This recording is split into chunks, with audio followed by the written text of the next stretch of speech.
Today, I want to talk to you about the importance of building a relationship with your clients, not just chasing after customers.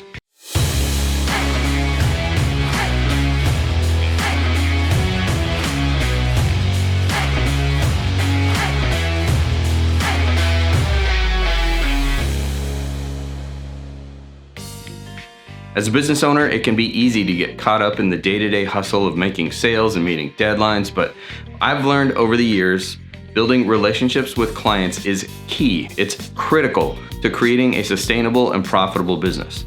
You see, when you have clients, you're not just focused on making that one sale like you are with a customer. It's not transactional.